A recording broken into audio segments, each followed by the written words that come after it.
Welcome to Creative Vitality Jam Sessions.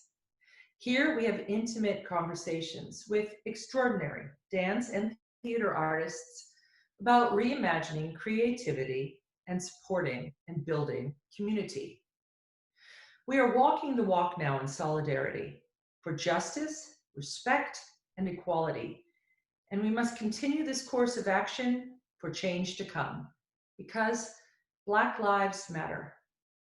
I'm Helen Pickett, and today's beautiful guest is Constance Devernay.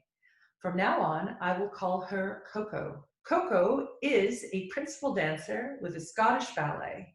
In addition, she is earning a Bachelor of Science from the Open University. Hey, Coco. Hi. Hi. It's so good to see you. You too, Helen. Thanks for having me. Of course, of course. So, Coco, today I'm going to try something new. I'm going to have my questions with me and be a different kind of interviewer today. So, I was just talking about how you're a principal dancer. We'll get more into that, and that you are earning a Bachelor in Science at the Open University. So, first of all, where are you in the world? So I'm in Glasgow, Scotland. Yes, so I'm studying this Bachelor in Science with the Open University, and I've just finished my second year, which is very good. And it's in sports fitness and coaching.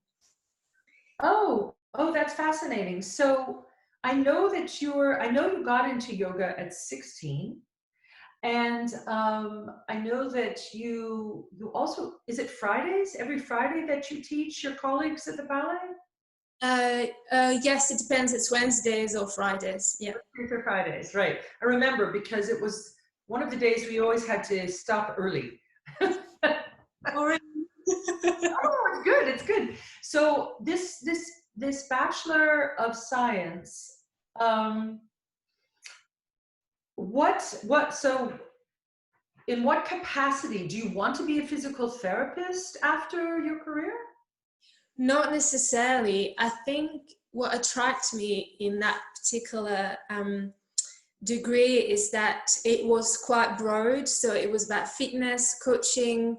It was informative in terms of business management. You know, if you want to run your own sort of leisure center or yoga center.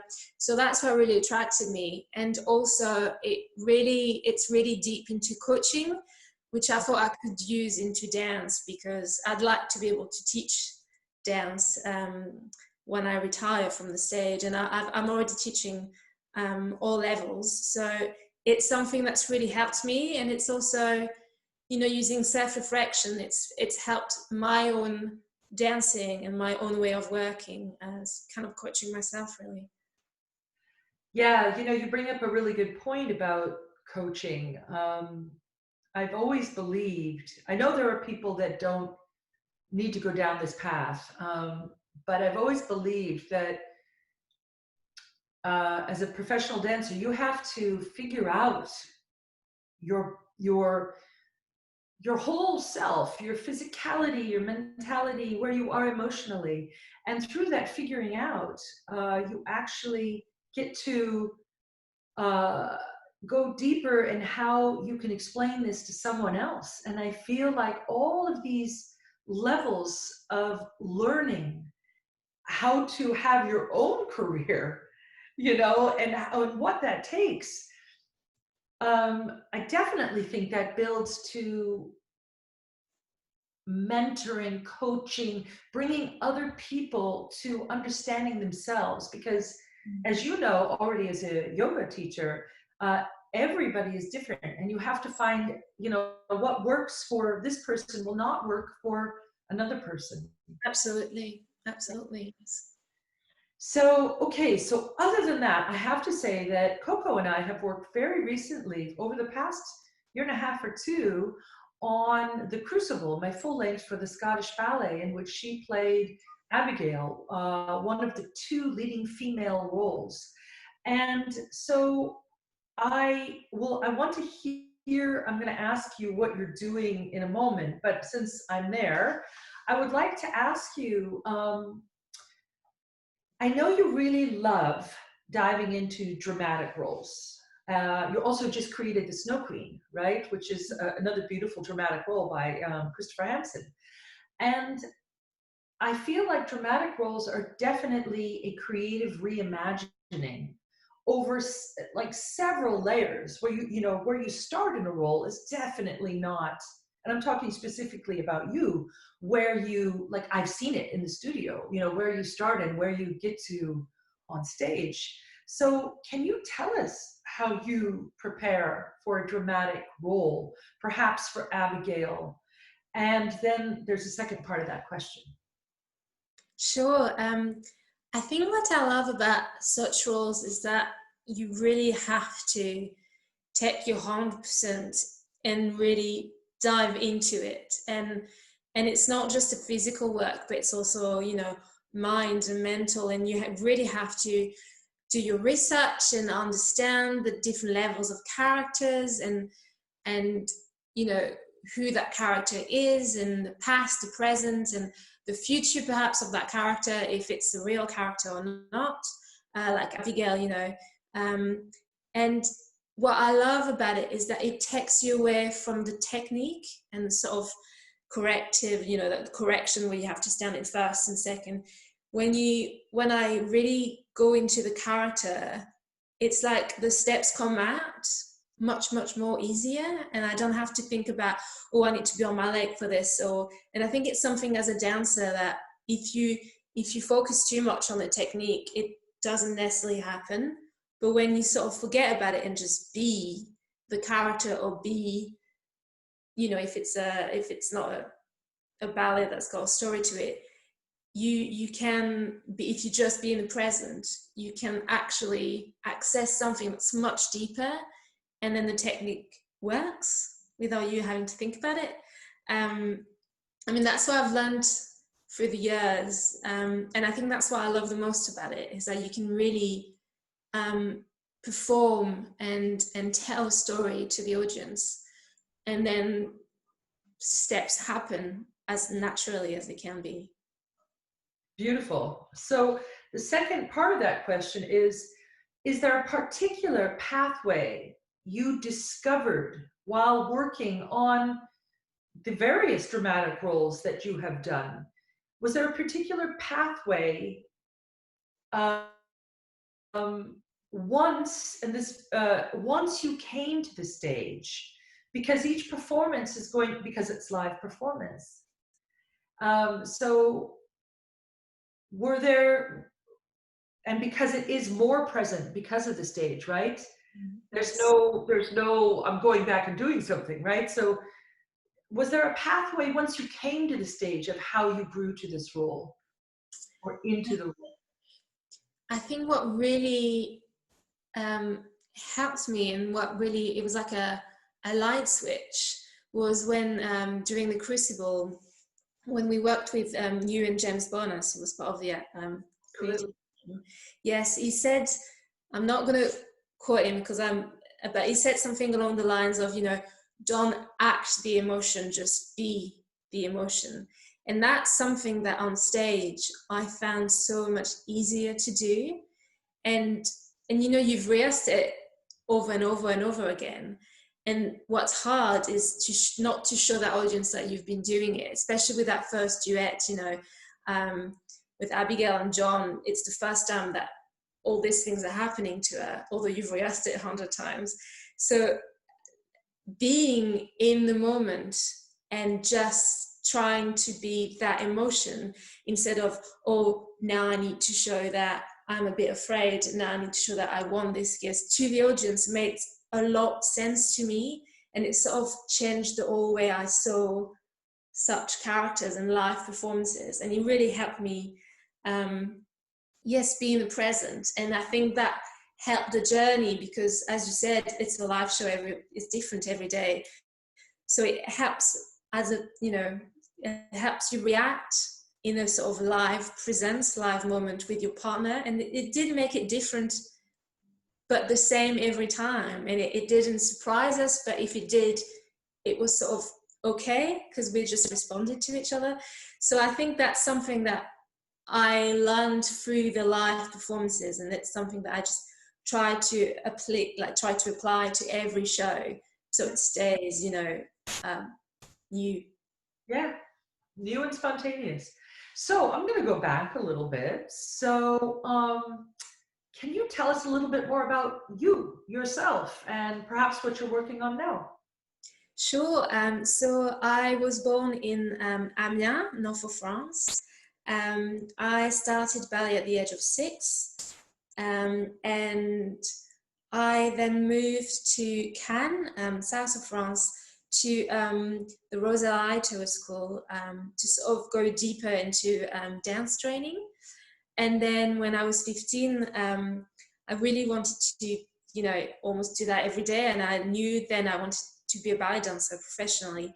So I then moved to London to study at the English National Ballet School. And then at 17, I got offered an extra contract with Scottish Ballet.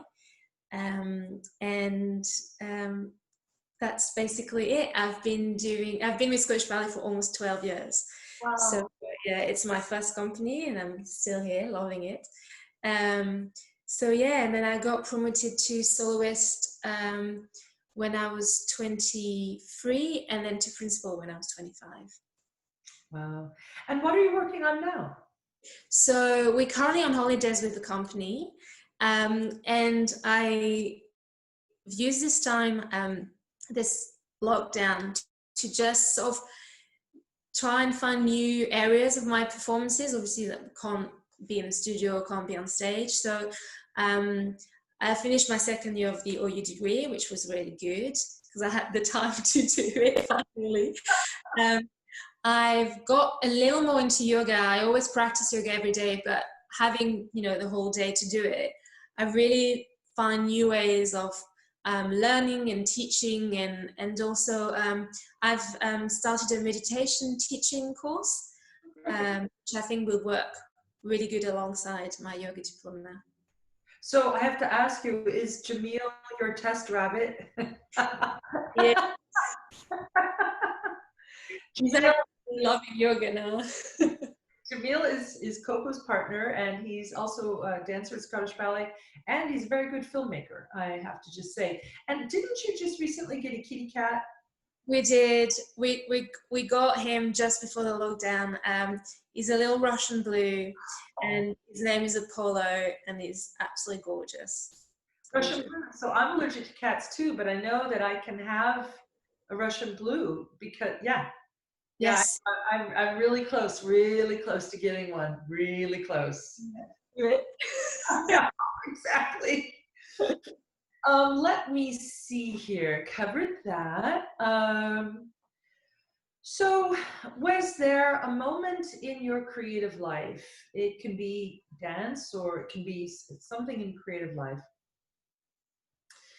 that deepened your creativity? Or was there a particular moment that shifted your work in a different way, or motivated or redirected you? Was there a moment in your career that you can share with us? Absolutely. I think it was my promotion to principal, actually, because it was a dream come true, and it was a dream from, very little me. And in my head, I always saw it as like the main goal, the top achievement, that top of the mountain. And when it became true, it was like a new start, a new beginning. I think if you'd told me, what do you think it will be? I'll be like, oh, that's it. Then I'll be happy. I'll be done. But actually, it did the opposite. It just gave me a brand new start. And it came with obviously new challenges, but it's almost motivated me all over again to, although I got there, there was so much more I could explore that I didn't at all imagine. And I think that gave me a lot more intrinsic motivation. It sort of gives me that new gut to just be like, look at this, you've achieved it, but actually you haven't, because there's tons more that you can do. And I think that's why I love dance. It's just, you can never get to the top. There's always more. It's so, I say exactly the same thing about achieving and arriving. I always say, well, actually, to me, you do never arrive. You can never arrive. And why would you want to arrive? I get a little silly and say, if you arrive, isn't that kind of when you close your eyes at the end of your life? Because like you, I feel like the capacity of life,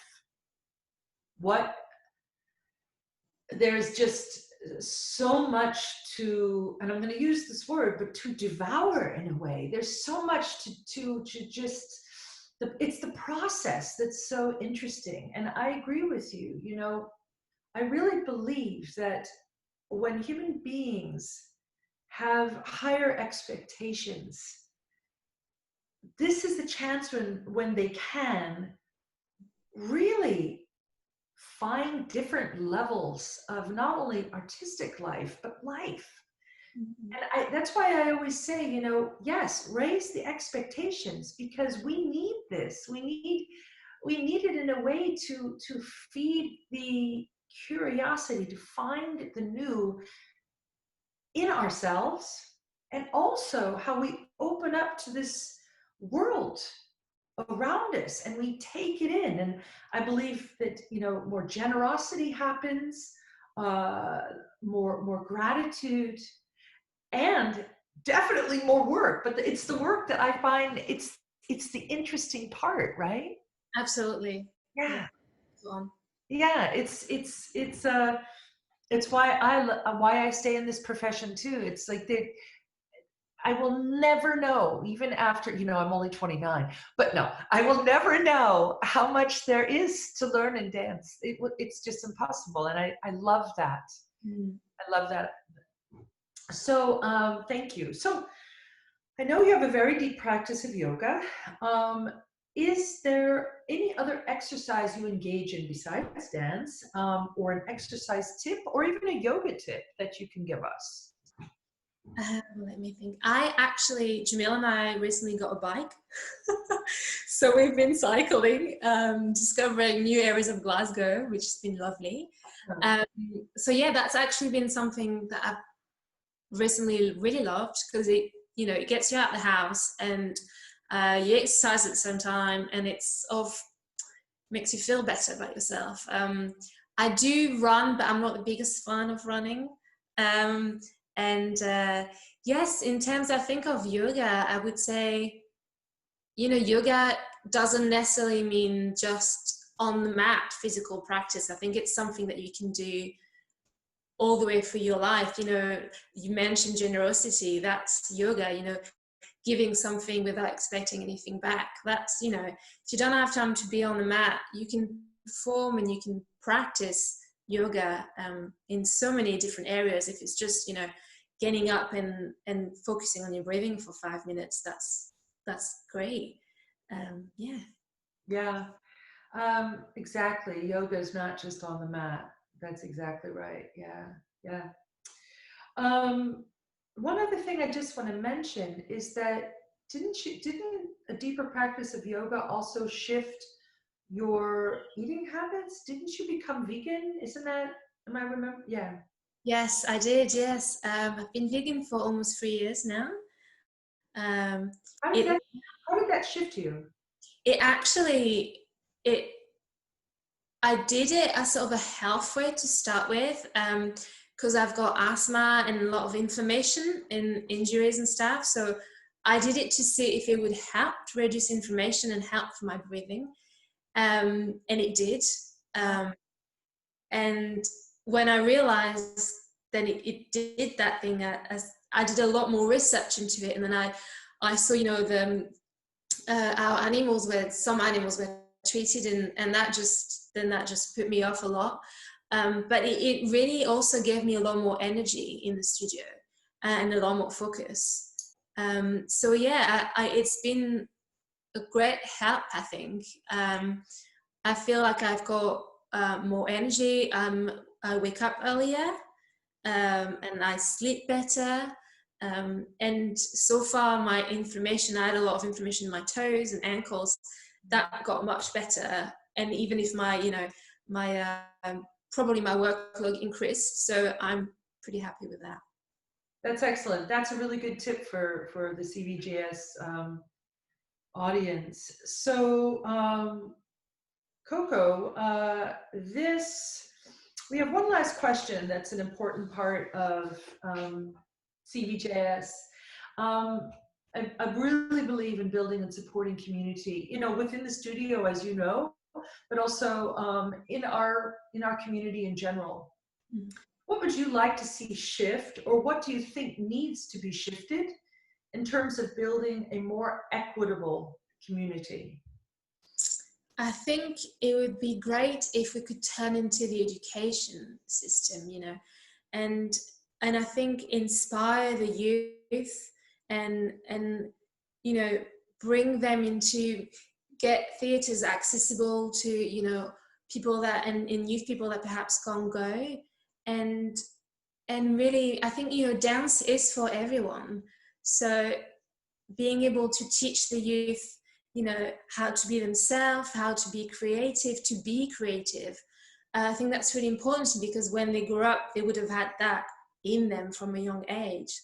And one project that I think resonate with this, that I absolutely admire, it's called the Safe to Be Me project, which is organized by Scottish Ballet, and it's a project that goes into schools in Scotland, and through dance is able to talk about and explore themes such as ethnicity, LGBTQ communities, diversity, family diversity, and identity, acceptance and respect. And I think they're themes that are so important to teach and to introduce early. And yeah, I think with dance we can really embrace such themes, and everyone can dance. So I think it's a great way to bring that into the world. Totally agree. Beautiful. So Coco, this was a really beautiful interview. It's so great to see you. You're such a generous soul, and I'm really sorry this didn't go live, but it will go to the channel and we will be good. So tell everybody that in about 24 hours, they will be able to see your beautiful face. So if you don't mind staying with me while I finish the show. I want to say, okay, that's one thing I wanted to say. You don't have a website, but you are on Twitter and you're on Insta. So can you give us those tags? Sure. So on Instagram, it's at instacoco16, and on Twitter is at balletcoco. Okay. All right. And also you can go to scottishballet.co.uk to find out more about Coco and the Scottish Ballet. So CVJS is supposed to be live twice a week, Wednesday at 2 and Sunday at 1. And our next guest on Wednesday will be Cathy Marsden, who's a choreographer. Once this video is posted to our YouTube channel, you can find out more information in the description box below, bios, for example, on Coco. And I want to thank my excellent co-producer, Gracie Spina. I want to thank the resilient and beautiful dance community. I am ever filled with gratitude to be a part of you. Thank you, everybody, for subscribing and tuning in to CVJS. I want to remind everybody to keep reimagining their creativity. Thank you so much, and goodbye. Bye, Coco. Bye.